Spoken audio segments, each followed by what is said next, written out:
Hello,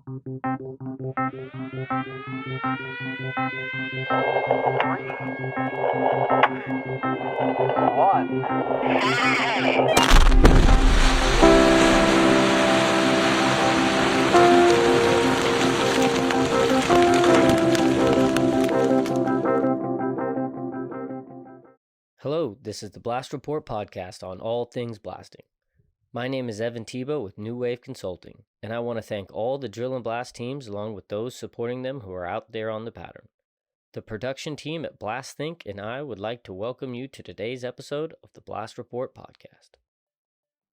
So, welcome to the Blast Report podcast. We've got Derek Bowen here from West Virginia. It's Saul's Seismic, and really excited to have him on the show today because he's got one of the best origin stories I think I've ever heard. So let's see. How are you doing today, Derek? Doing good. Happy to be at the ISCE conference here in San Antonio. This is our first recording here live in person, so cheers to that. Yeah, cheers to that for sure. So, Derek, once we were hanging out down in Orlando, I think is when I first met you at the conference in Orlando. Like and 17 or 18. Yeah. And I didn't know about this story of yours until fairly recently, I think, is when you told me this. And I just want to just go ahead and give you the mic and let you explain yourself, because there's no way that I can introduce you better than this story alone.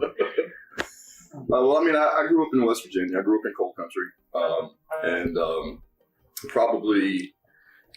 My dad was involved in coal mining. His dad was involved in coal mining. And, I'm pretty sure his dad before him was involved in coal mining. But when I got out of high school, I was going to college. And I was working at a gas station and had this guy come in and order a bunch of mulch. It was the biggest gas station in town. And the town was basically like a T shape.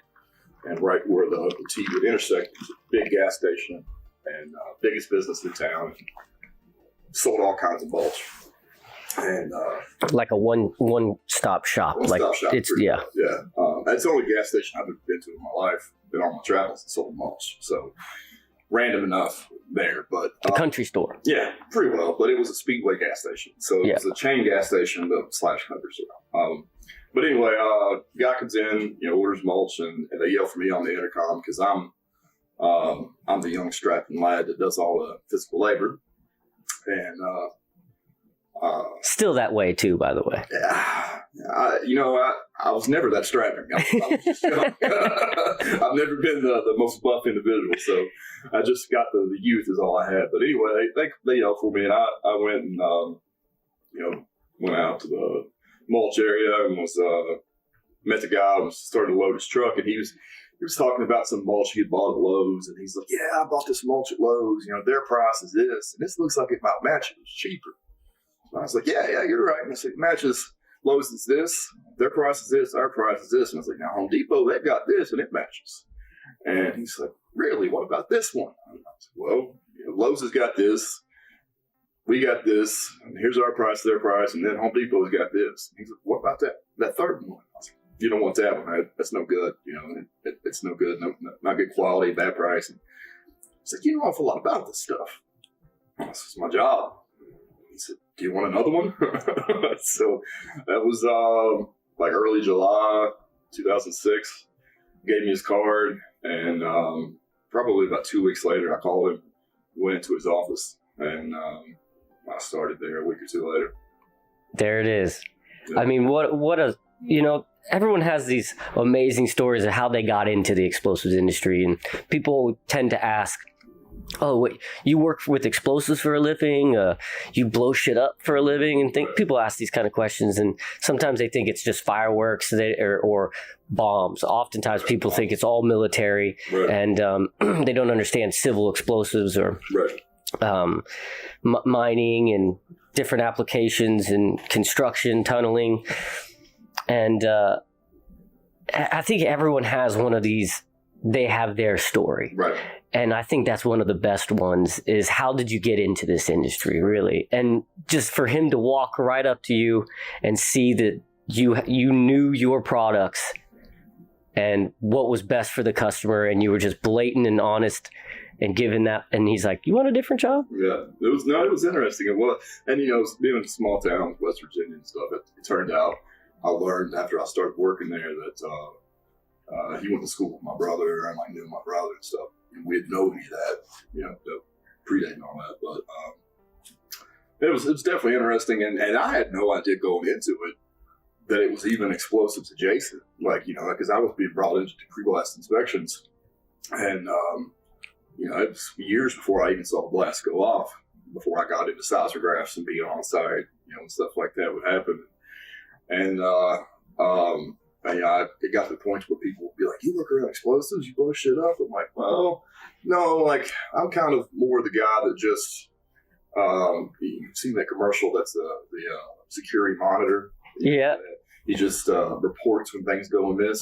It's like, we're like, oh, aren't you going to do something? He's like, I'm just the security monitor. I'm that guy. I'm the monitor. I don't actually do anything when something goes wrong. I'm just like, hey, this reading says that shot was maybe not the best. You did something wrong. You did. Gonna do anything about it? Absolutely not. I'm just gonna let you know that someone screwed up. Yeah. Wow. So that was, you got that job within like 2 weeks. Yeah. And you started doing pre-blast surveys. Yep. And what did that entail? I mean, for some of our listeners, they haven't had to do any of this. We've got a big underground audience that we're focused with Paul Sturck being one of our co-hosts. And so can you kind of go into the detail with what did they throw you into the industry of explosives first? They put you into it, and just explain that for everyone, and some of the challenges that you've experienced through that, because, you have to become a people person pretty quick. Right. You got to be a bullshitter, pretty much. I mean, that's what you got to be. And I found that out pretty quickly. In West Virginia, it was predominantly coal mining we were dealing with. And the regulations for pre-blast inspections were the most strict of any state that I've worked around. You're talking a half mile to 0.7 of a mile radius for inspections, because of the size of the blasting and the size of the permits. We're doing, for some mining permits, we're doing 1,000 inspections. There's a whole lot to it. I think some permits, underground face up or something like that, it may only be a handful of inspections, because it's a much smaller area and less likely to be right on a face up, being right next to a bunch of homes or something. But the pre-blast inspections themselves, pretty much would go through each room of the house if the homeowner would let us inside, and take pictures of any deformities, any types of cracks or separations or anything like that, documenting the condition of them the way they were before blasting started. Sort of as a mediation process where you're saying, okay, the homeowner can't claim this crack and say that it wasn't there before, but if it gets substantially worse, the mining company can't say that they didn't do it. So it's kind of a mediation between the two.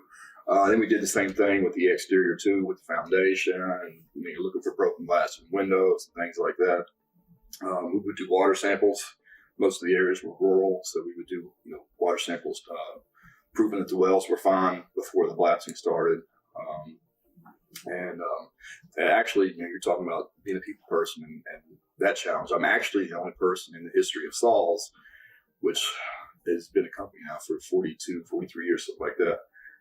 They got physically assaulted on the job, and that was meeting with a homeowner, knocking on his door to try to get him to let us do a pre-blast inspection, and I got sucker punched. Wow. Is that what happened to your face? Is that no? I'm just kidding. No, so you knocked on their door and they were not happy that you were on property. So we it was like Monday or Tuesday, and I'd been there the Friday prior and left a door letter, and pretty well the way it works is you have to leave a physical notice. So I left a letter, on the door, and we have to, the regulations in West Virginia say you have to make 3 in-person attempts, and then you have to do 1 certified letter. So you're basically going out of your way to make sure that they're aware of what's going on and they have, an opportunity to request an inspection. So this is an area that had been mined to death. I mean, coal mine to coal mine to coal mine. So they had inspections offered to them for 10, 15, 20 years, whatever. But the second time I go back to this guy's house, I'm knocking on the door, and he comes to the door, and I said, yes, sir, I left a letter here like this Friday. I said, did you happen to find it? He said, yeah, I don't want no inspection. And I said, yes, sir, that's fine. I just need to verify your name and address, because another thing that they do is they send out yearly a certified letter with blasting schedule. And blasting schedule typically doesn't change. It's basically sun up to sundown, 6 days a week. But they're required by law to do that.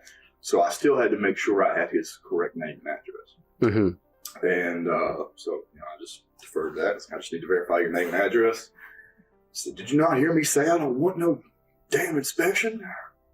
I said, yes, sir, but this is a federal law that I have to, make sure that you can be notified of the blasting schedule. And he said, did you see those no trespassing signs, of which there were none? And I said, no, sir, I didn't see any, but even if I had, I still would have had to come up here because it's law that, you're offered the inspection. And at that point, he's like, smacked my clipboard up into my face and over my head. And I was just kind of blown away that it was happening. So fast like that. Yeah, I mean, I've been to a lot of doors and knocked on a lot of doors, and the company's been doing it for however long. And I mean, you have people show guns, and you hear a cocked gun from behind the door, but you never have anybody physically touch you. Right. So I hopped off the edge of the porch to get out of the man's way, and he had these really tall, like 6-foot bushes. And as I came around the edge of the porch toward the front yard, because I hopped off on the opposite side of where my vehicle was,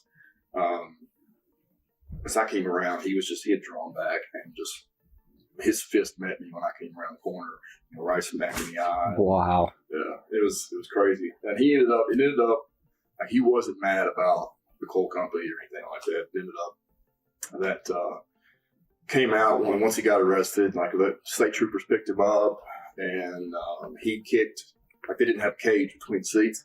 Uh-huh. So he kicked the state trooper in the back of the head going down the road. So this guy was totally. He is an angry person. Yeah, and it came out too that I guess he was selling drugs, and that's why he didn't want want anybody on his property. There's definitely no cameras on the property, but yeah, it's all. Which would have been fine if he had just not been so aggressive in that type of situation. Right, exactly, and I've been in homes, when we were doing inspections that they would.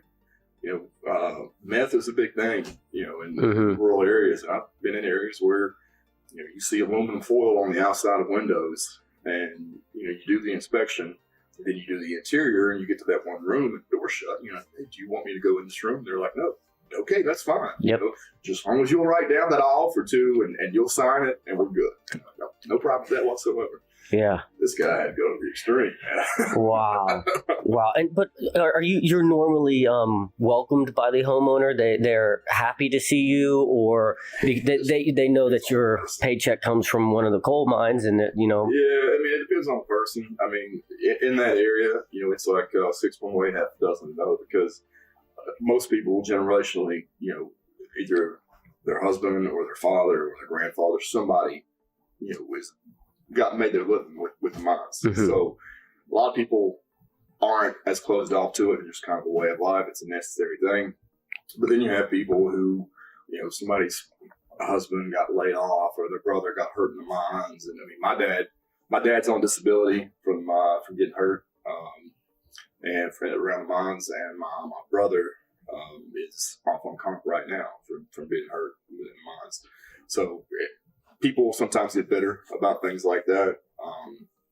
Getting comp, getting disability, even in justified cases, it takes forever. And yeah. It's fought tooth and nail. And if it's a bad company, and they don't want to admit that it was done on site. Right. They're going to say, it's unfortunate. Yeah, it is. But at the same time, it's like those. Because of frivolous claims, the people that try to cheat the system, game the system, then it makes it that much harder for everybody else. It's just like blasting regulations. There's some really stupid regulations, stupid specifications that are out there that are only there because somebody tried to be an idiot and cheat the system and do something they should have never tried to do. Mm-hmm. Now you're seeing other people suffer for it down the road. Do you have any situations? So we heard the story of like one of the worst case scenarios. Have you ever really got some good feedback and some really nice gestures from some of the people that you visited? I would think that for the one that is bad, there's a million good stories, right? Is there any that really scream to you? So there's this little old dude. Honestly, it's been so long now. I haven't lived in West Virginia in 9 years, so he was a little old man then. So he, unfortunately, probably has passed on now. He didn't do too well then. But he had this farm, and I had a seismograph on his property. And, I would go there, and I got the impression that he didn't get a lot of visitors. But I would pull in. He had goats, he had chickens, he had dogs, and I think he had a couple hogs too. But, I'd pull in and just go over what a seismograph is when I'm swapping battery or swapping for calibration, whatever. And he'd hear me, and he'd come. He'd come over. He'd stand right beside the box the entire time, talking to me. And sometimes I'd be there 30, 45 minutes just talking to him. There's been times that he had issues with coal mines, and water came down and kind of washed his little creek he had out, and got filled in with a bunch of rock and sand and stuff. And just me being there to talk to him and hear him out, I was able to communicate that to them, mm-hmm. and avoid another situation down the road where there was litigation over it, and they just went down and cleaned it out for him. No big deal. But this man, he reminded me of my granny's farm that I grew up on, and he had goats, we had goats. He had chickens, we had chickens. He had hogs, we had hogs. So we would sit and talk about those things, and talk about where I grew up, how I grew up, and he loved to hear it because it was so rare for him to hear anymore. And he would do things like give me homemade cornbread, or give me goat butter. He had to make this cow butter, fresh cow butter, like things that it's rare to get. Yeah. And stuff like that. And I'd take it home and I'd take it to my parents' house because they love stuff like that and couldn't get it anywhere. Mm. So situations like that. And then there was this guy that had taken a bunch of truck tires. Okay. And from as small as a trailer tire all the way up to pretty good sized vehicle tires, and cut them and turn them inside out and turn them into essentially the flowers possible. Oh yeah, okay. And then they're kind of upcycle some old tires, yeah. Right, yeah, and they're cut to where they look like they have pedals on them and stuff. Like the rubber is pulled up. Oh, okay. So it's decorative and stuff. And I had one guy every time I was on his property, and we'd always talk, and he was always. You can always tell. I always tell our guys, you can tell what somebody takes pride in, what you get to their property. It might be an old car, might be their home itself. Might be a garden, or landscaping or whatever. And if you're trying to connect with somebody, you find what they take pride in. Absolutely. You have to start a conversation about that, and you can really build a rapport with people, which will let them actually feel more comfortable conveying whatever their concerns about the project is, whether it's mining or construction or whatever. It can really open a lot of communication that can be good for everybody. Absolutely, to be real. Right, and but this guy in particular was always about his garden stuff, and I told him multiple times that I really like this. I think that's really neat. I've never seen that before. I've seen a lot of stuff, but that's really neat that you did that. And then one day I went back to his property, and he had a couple made up for me. Oh, no way. Yeah. And he went out of his way to do it. So you're right. For a couple bad stories, for but there's so many good ones. So many. I remember one time I was at a project in Labrador, Canada, and this wasn't a homeowner, but he was a blaster, and I found out that he collects license plates from all over. And I mean, we're talking we're in the middle of nowhere in Labrador. Yeah, I think it's 7 hours to like the next town. It's not a one stoplight town anymore, because when I was there, they put in the second one. And so yeah, and so this guy, he was way past retirement age and was just enjoying his role at the mine site, and had enough power as like the lead blaster pretty much. And I was a consultant on site, and the relationship wasn't that good, when I had arrived with the clients and everything. And so I find out that he had these, he collected all these license plates. And so I was actually just getting on a flight after that to Nicaragua. It's my first time ever solo traveling. And so when I was down there, like the last day, I asked the taxi driver, I was like, hey man, can I buy your license plate? And he's like, nah, it's kind of stressful. Like, that's not there's a lot of other souvenirs. And I was like, yeah, but this is kind of it. So it's like, for $20, I'll go through the hassle, So, okay, cool. So he gives me this license plate. The airport was like, why, I had to explain to him I didn't steal this at the TSA. And I came back, and that one license plate, when I gave it to the blaster, changed the whole vibe of the whole project. Awesome. I mean, it went from being very, not hostile, but, difficult to work with, and then immediately. And so after that, it was fly in, fly out. So I went to Mexico, brought back another license plate. And I mean, I was just putting these, countries that he, and he was just loving it, and it was just those little gestures like that. And you're like you said, once you find out what they're interested in, how they make their home their own, then you can relate on that. And next thing you know, the success is in the relationship, and then there's success in business, right? 100%. I mean, if you can turn any relationship into a positive one, it doesn't matter if it's work related or whatever. The stronger bond, the stronger relationship means success in general. Whether it's friendship or love or work or whatever. The better bond you have, the better it's going to be, more fruitful it's going to be.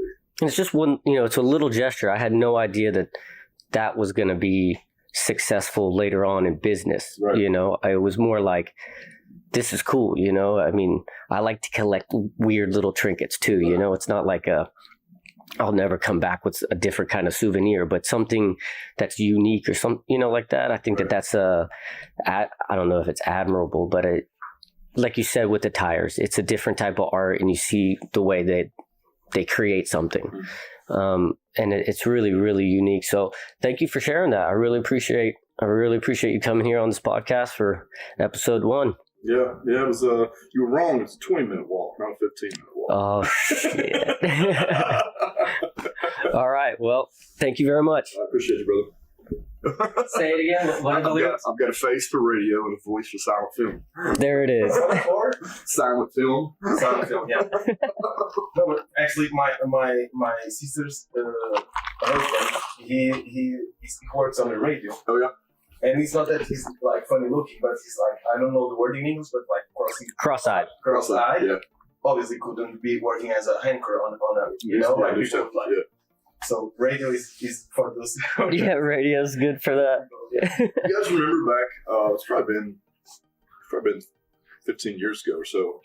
There was a homeless guy that they found on the streets, and they said he had the golden voice, and people were recording him and putting him on the internet, and they ended up getting him a job on the radio because his voice was so good. Wow. And, yeah, it changed his life completely. He's a radio guy now, personality. Just like that. Yeah. It's unbelievable. One of those, this is welcome.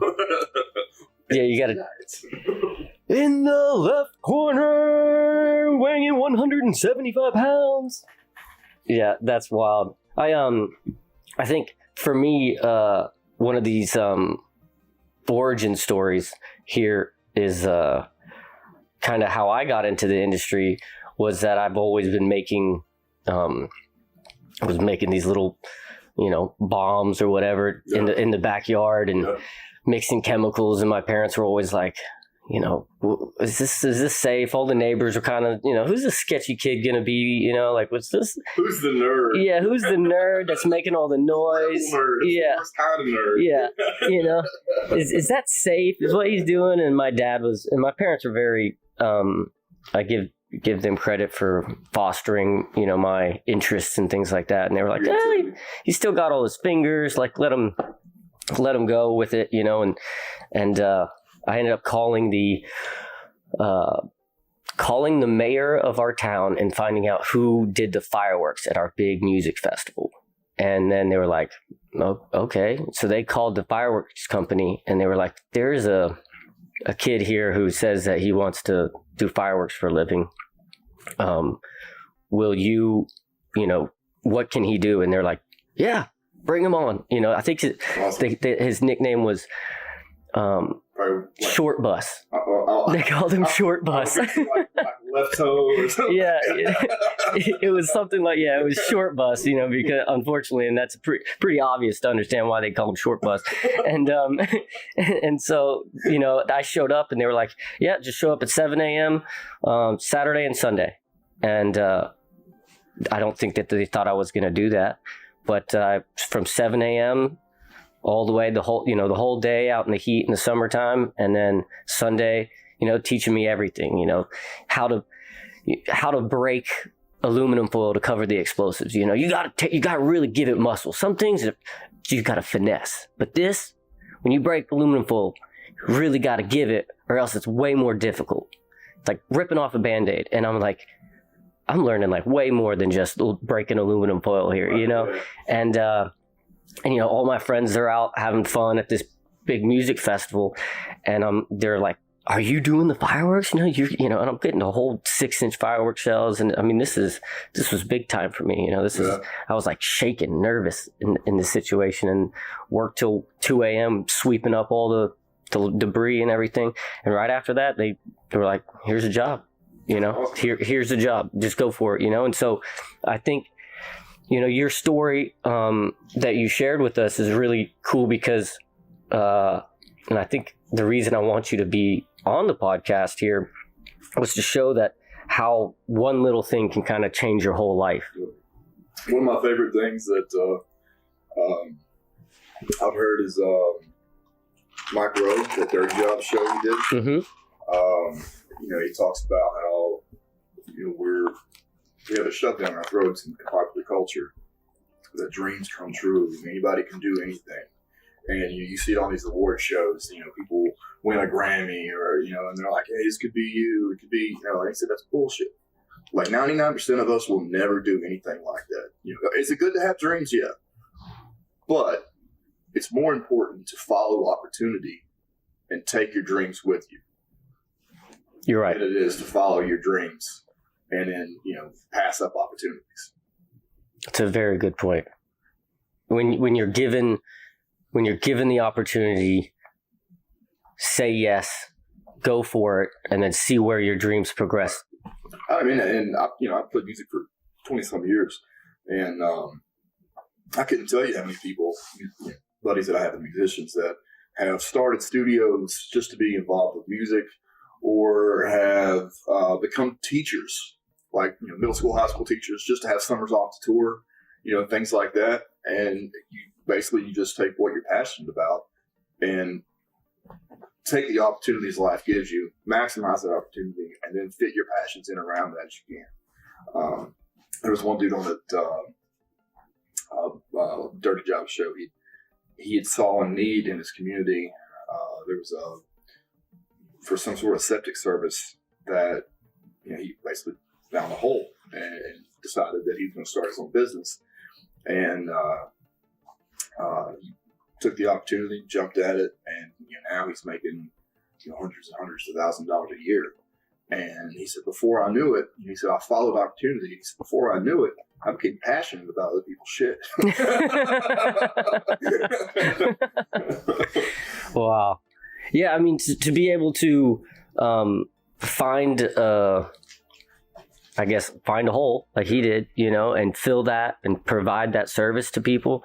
You know, you never really know where you're going to go. And I think Dirty Jobs is a phenomenal show. I think that's an unbelievable show because it shows the background of what all these people do and how they can find passion in a job that other people think is horrible.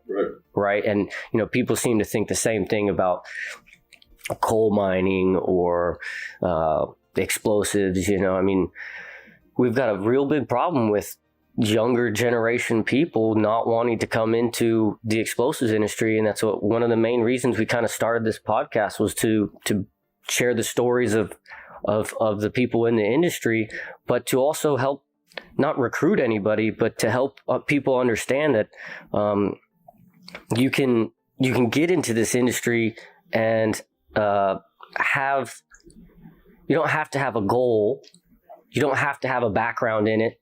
You know, you don't have to come from 3 generations of blasters or coal miners like people would. You know, I'm a first generation blaster. You know, my family doesn't have anything to do with this industry, you know, and some people at this conference, they're 3rd generation. Paul Sturck, I think he said he's 20th generation blasting. Wow. Or in mining.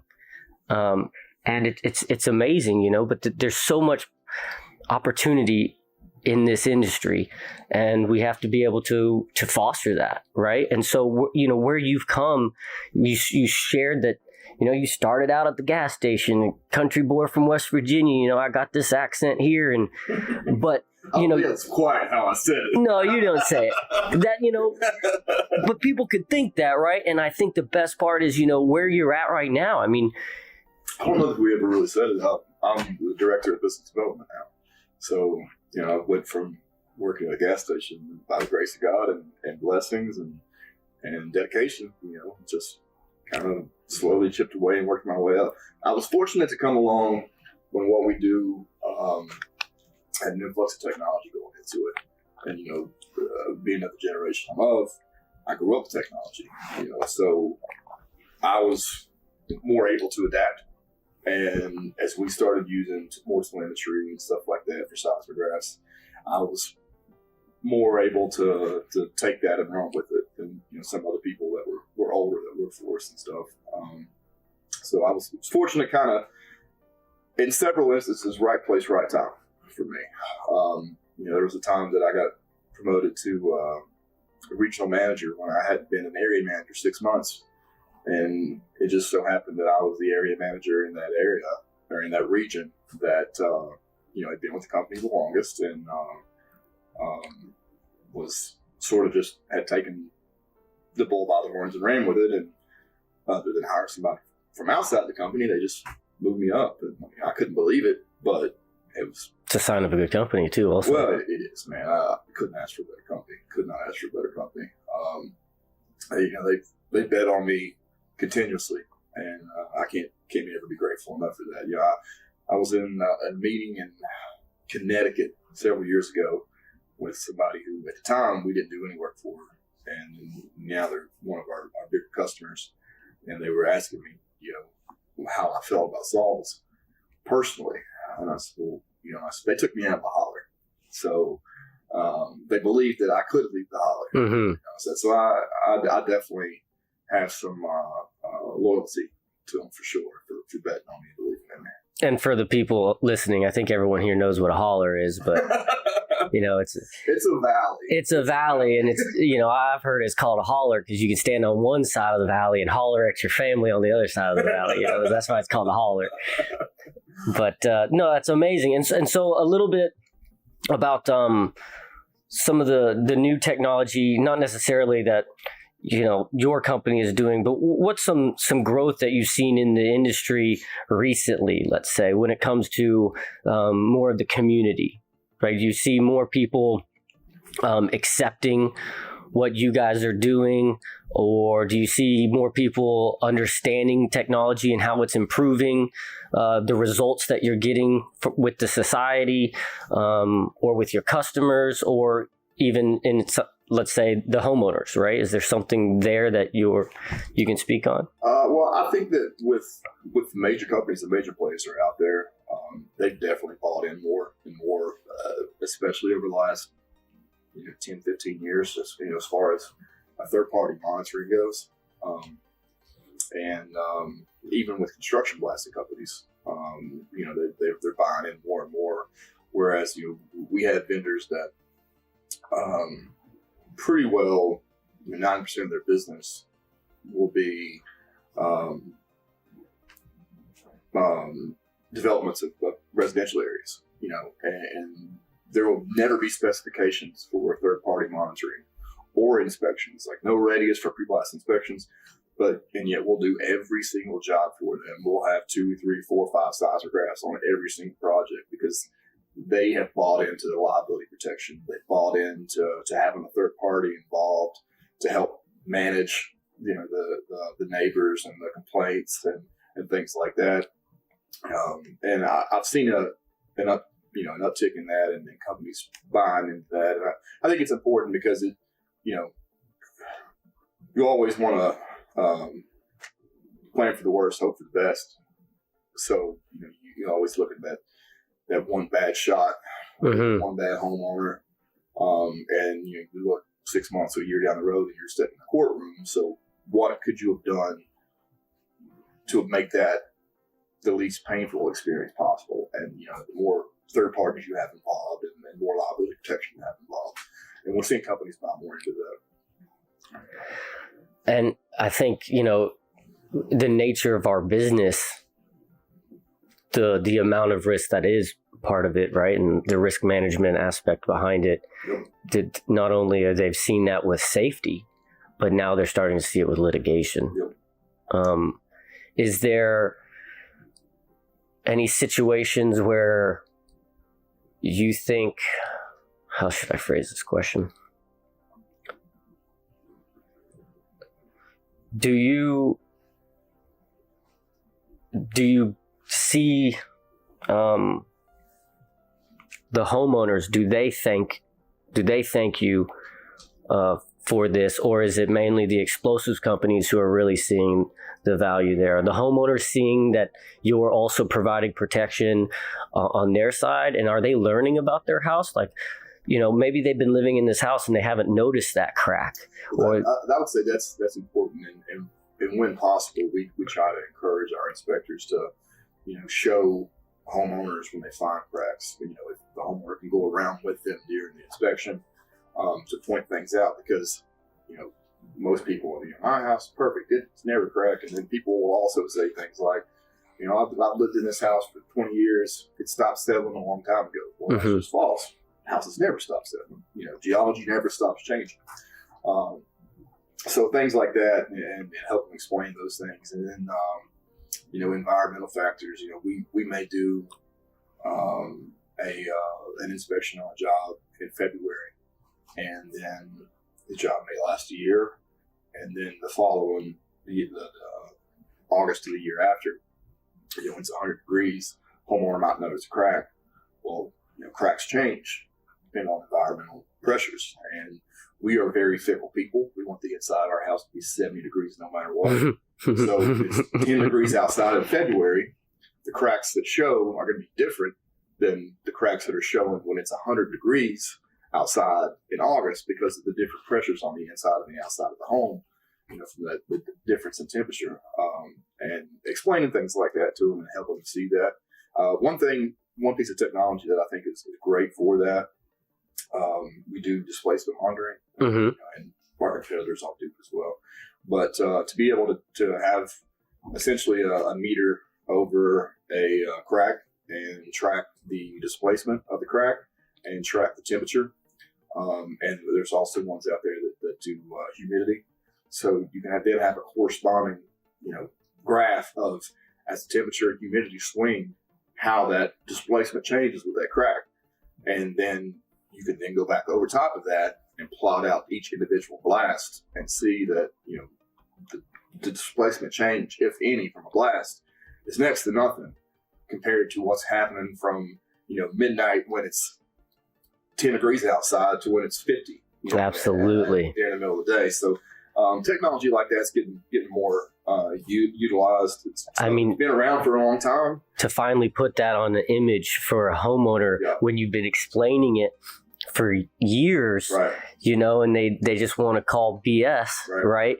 And like you said, you got to be able to be a bit of a bullshitter and just randomly talk. It's not in a bad term, but you got to be able to shoot the shit with someone that you never met.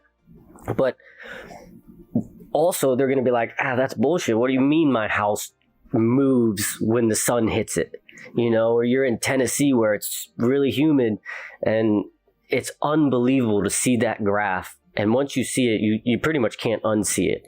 And you're like, this is really what makes a lot of movement in the home. And when you get to show that to a homeowner, they're going to say, I didn't know that this is wood. We're talking about, a structure, and it's not just stable like you would think it was. Nothing is, right? Like you said, geology is constantly changing. Yeah, and we have people sometimes that'll throw a fit about seismograph, having one at their home, they want one inside their home. And our caveat to that is always, well, no regulations will back that up. So if you'll let us put one outside to actually capture the data based off the regulations, then we'll come in and monitor a shot inside your house for you, with you, and explain things to you and walk you through it, all of it. We've actually done that, and then had people walk by the seismograph prior to the blast, and the trigger from them walking by is always more than the blast. Mm-hmm. I'll say always, but usually it is. And then you show them that, and they're appalled. There's no way. No. You don't realize, the stresses that just walking through your house puts on your floor. We are fat Americans. Yeah, we enjoy some fast food, and we like our McDonald's. Yeah, absolutely. And it's, the things that go on in people's homes, or the Chinook helicopter that flies over every once in a while. There's we had a quarry with an airport next to it, and we had a homeowner I was talking to. We had a seismograph there, and we just asking, hey, how is it? Is it blasting bothering you? Just trying to kind of gauge the situation. Like, well, we can feel it, but it's nowhere near as bad as when the airplanes fly over. We would take the blast and go to the airplanes flying over each day. So yeah, it's a very real thing. People don't think about stuff like that. And now with technology being able to, seismographs are now, they'll give you the report right there on your phone, and they'll send it to whoever. With telemetry, yeah. They'll only send you if you reach a certain level. And then they'll even prove to you that it didn't get a reading. It was on, but it didn't get a reading. Yeah. Which is great, because then that adds more trust to the homeowner. Yeah, I think it's important that every blast, you may have. We had a job recently where we had 26, 27 seismographs on one job, and I think it's just absolutely crucial to have something from every seismograph on every shop, because again, you end up in court, and even though you could go back and prove that seismograph is monitoring, litigation sometimes takes 3, 4, 5 years. That seismograph may not even exist anymore by then, and nobody backs up monitoring logs. So it's important to take note of it then and create a no trigger for anything. So you've got a documented event for each seismograph for each individual blast. So nobody can try to come back 3 or 4 years later and say, well, you've got 26 seismographs and you only had 12 readings. How do we know the other 14 you didn't just throw away? So it's important to have those no triggers. And in the past, some people weren't as trustworthy, and then they say, oh man, well, it didn't trigger, but it was a high reading, or that happens. It happens a lot, right? Cool. So a gas well, a power pole, a gas line, a cemetery, all those things under West Virginia regulation are considered a home. They're 2 measures per second. Now you can get waivers on some of them if you get the owner to sign off on it, to where you may get, I think, used to be, I saw as high as 6 inches, but I think now they cut it down to like 4 inches or something. But, you know, to get a 134 decibel reading on a gas line laying on top of the ground and get a violation for it, I've seen that happen. It's absolutely absurd. But by the letter of the law, you know, Really? that's a yeah. It's Because crazy. of the air blast. Yeah, you know, an air blast on a piece of pipe laying on the ground. Wow. Yeah.